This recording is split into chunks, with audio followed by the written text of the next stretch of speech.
In the history of cinema, few figures have cast a shadow as deep and far-reaching as Bruce Lee. His presence wasn't just iconic, it was seismic. When he moved, the world felt it. When he spoke, audiences listened with reverence. And when he died, the silence that followed was devastating. His absence tore a hole through martial arts cinema, leaving an entire industry scrambling to understand how to continue without the man who had redefined everything they thought they knew about physical expression, discipline, and screen presence. For fans around the world, Bruce Lee wasn't simply a star. He was a star, a once-in-a-generation force whose charisma seemed almost supernatural. His films weren't mere entertainment. They were revelations, blending philosophy, athleticism, and raw intensity in ways no one had seen before. And so, when his life ended abruptly at the age of 32, grief transformed into global shock. The dragon had fallen, and millions wondered who, if anyone, could possibly rise to fill the void. But the film industry didn't mourn for long. Studios, hungry to capitalize on the sudden demand for anything resembling Bruce Lee, launched a worldwide search for anyone, who could replicate the magic. They weren't searching for originality, innovation, or authenticity. They wanted a mirror, a body that moved like his, a face that resembled his, a performer who could be molded into the silhouette of a legend. It was a desperate attempt to bottle lightning twice. And into that whirlwind stepped a young Taiwanese martial artist named Ho Chung Tao. Unknown to the world, disciplined in body and spirit, and gifted with both athletic grace and raw fighting skill, Ho had never imagined he would one day be asked to stand where Bruce Lee once stood. He had grown up watching old kung fu films, not as distant dreams, but as an art form he wished to devote his life to. For Ho, movement was meaning, combat was storytelling, and cinema was a canvas he hoped to paint with the authenticity of his own journey. But destiny, or perhaps the industry's relentless hunger, had other plans. Ho was chosen not for his identity, but for his resemblance, not for his voice, but for the echo he could produce, not for the man he was, but for the man he could impersonate. Rebranded under a name that mimicked Bruce Lee's legendary moniker, Ho was thrust into a world where his talent was undeniable, but his individuality was irrelevant. What followed was a story far more complex, painful and human than the world ever realized.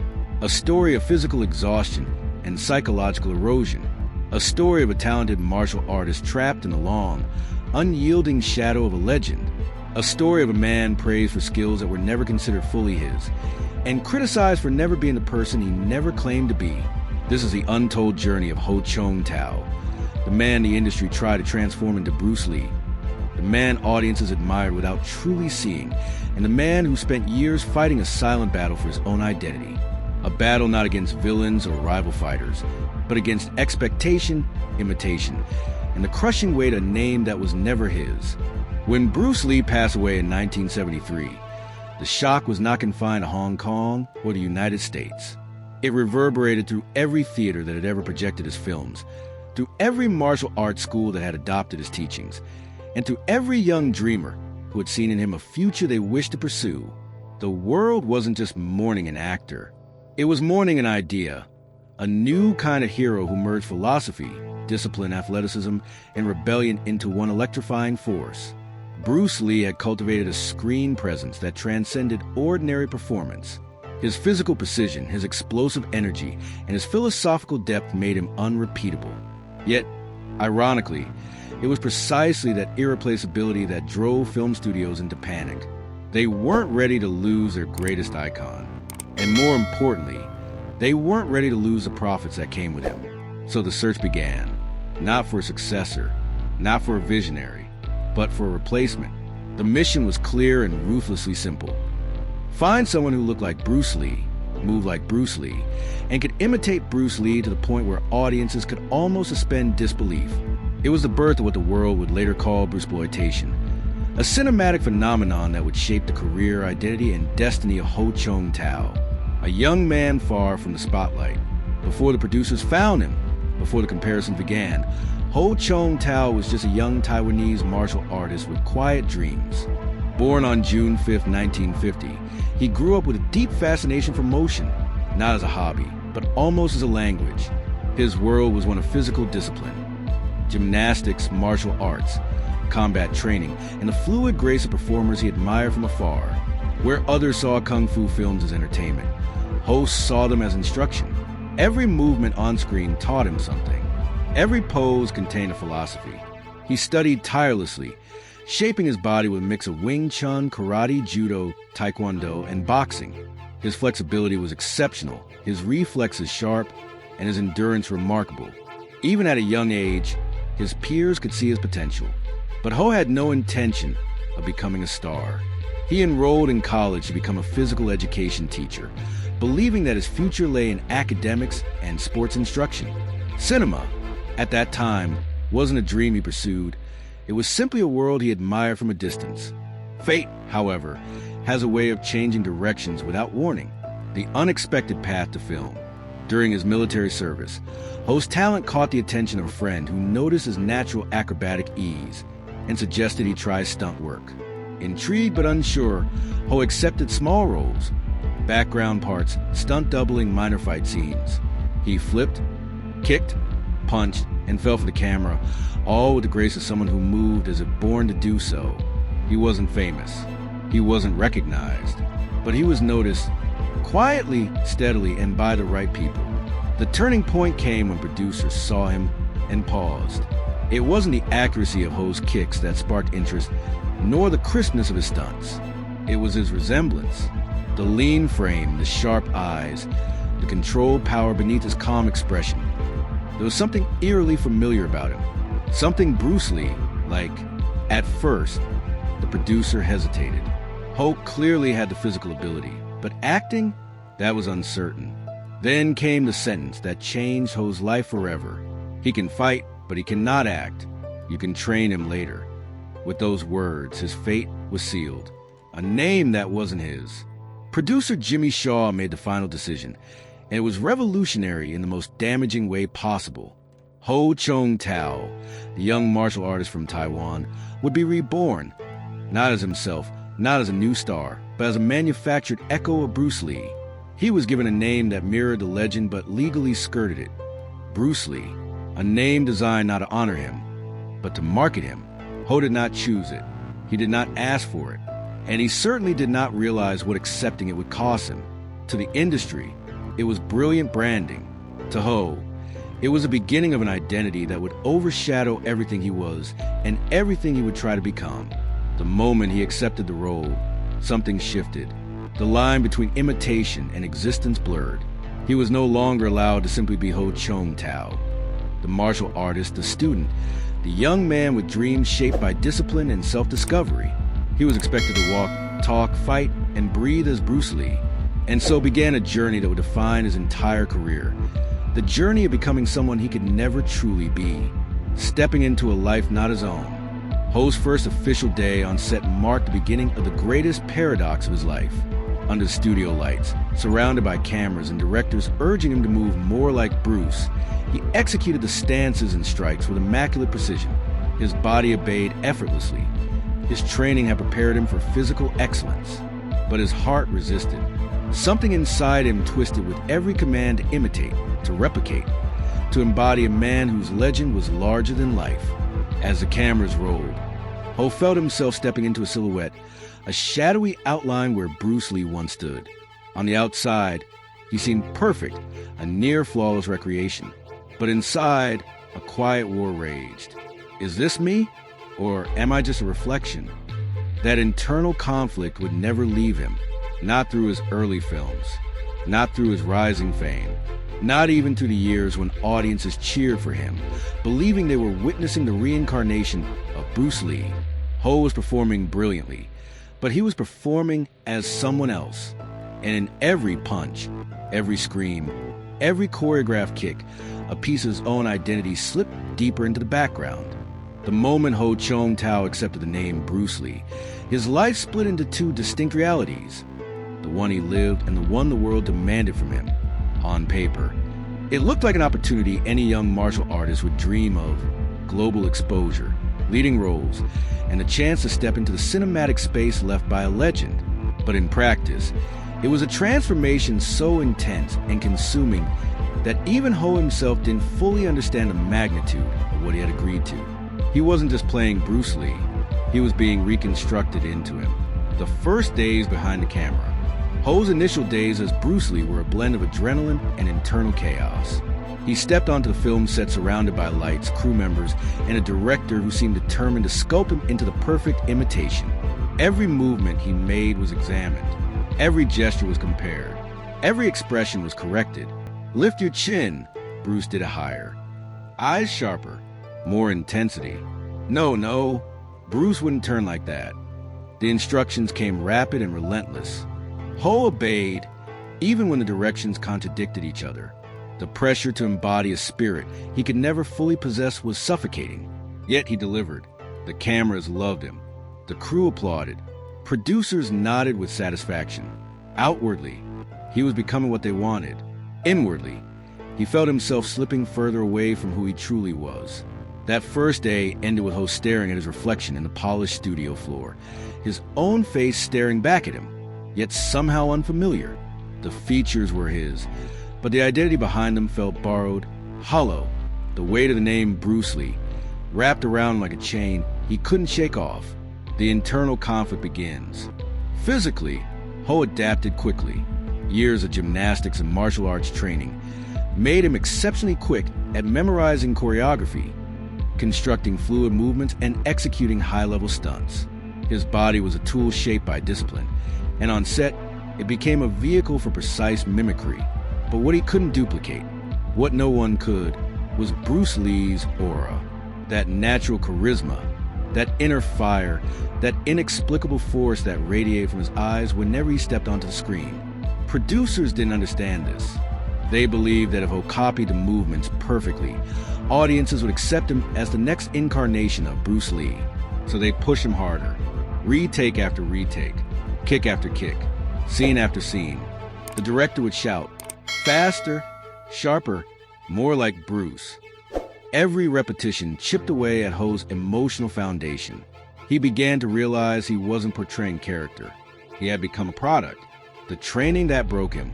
To maintain the famously lean and defined physique associated with the real Bruce Lee, Ho adopted brutal training routines. Not because they were healthy, not because they were beneficial, but because the film industry demanded a body that matched the legend's silhouette. His daily regimen turned extreme. Hours of stretching to stay limber enough for high kicks and acrobatics. Endless speed drills to mimic Bruce Lee's lightning-fast punches. Strict dieting that left him constantly fatigued. Forced weight cuts to maintain a thin, almost wiry appearance. Repeated takes of high-impact stunts that strained every part of his body. He pushed himself past exhaustion, past pain, past the limits even seasoned martial arts avoid. But the hardest part wasn't the physical strain.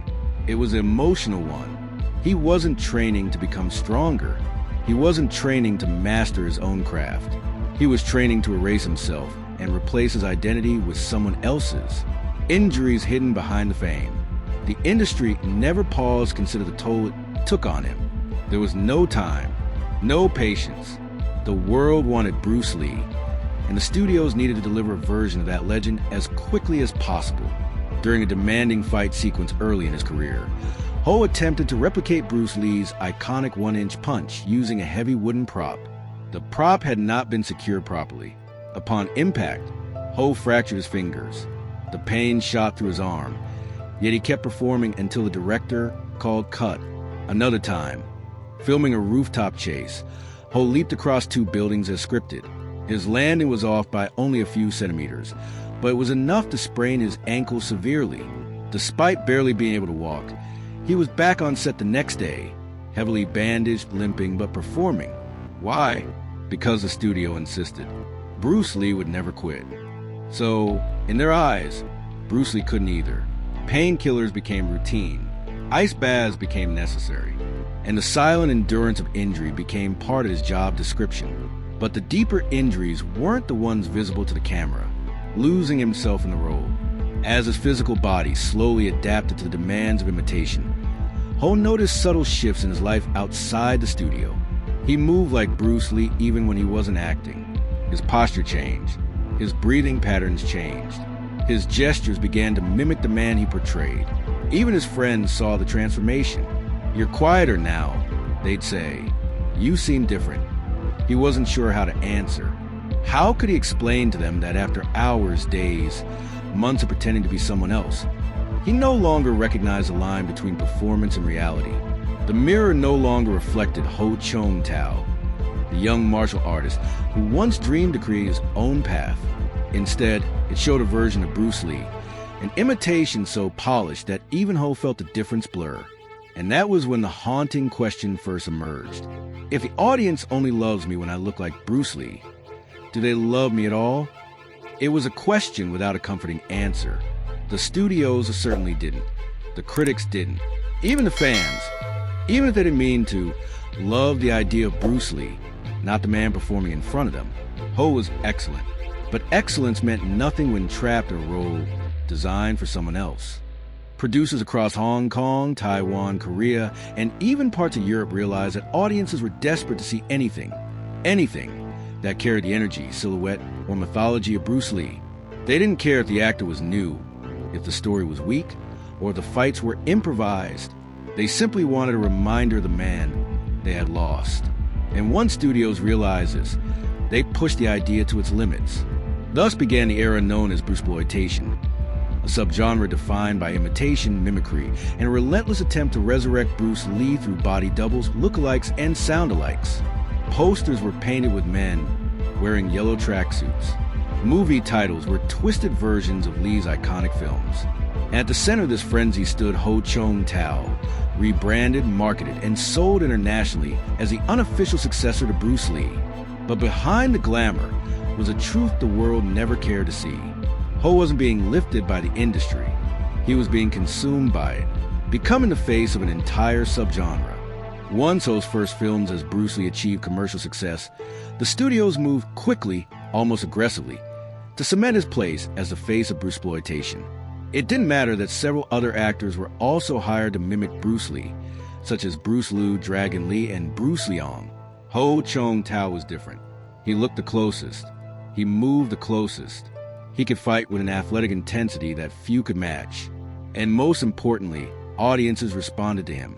Ho became the product the industry could mass produce. Within just a few years, he starred in film after film, sometimes shooting multiple productions at the same time, often without rest, without time to breathe, and without the opportunity to process how deeply the identity of Bruce Lee was swallowing him whole. What began as an acting job slowly became a trap. Films that elevated him and erased him.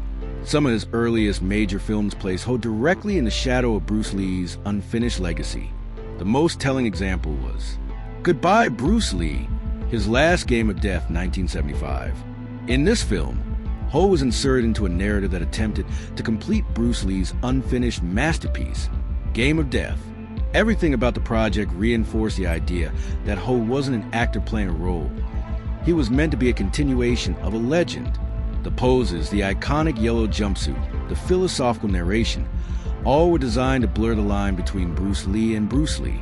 For audiences, the effect was mesmerizing. For Ho, the experience was devastating. He wasn't given room to express himself. He wasn't asked to innovate. He was told explicitly, "Be Bruce Lee, nothing else." Later that same year, films like The New Game of Death and Bruce Lee against Superman further cemented his place in the genre. These productions were rushed, uneven, and often poorly financed, but they sold extraordinarily well because of one thing: Ho's face. It became a symbol, a brand, a reminder of Bruce Lee for those who still grieved. But for Ho, it became a prison.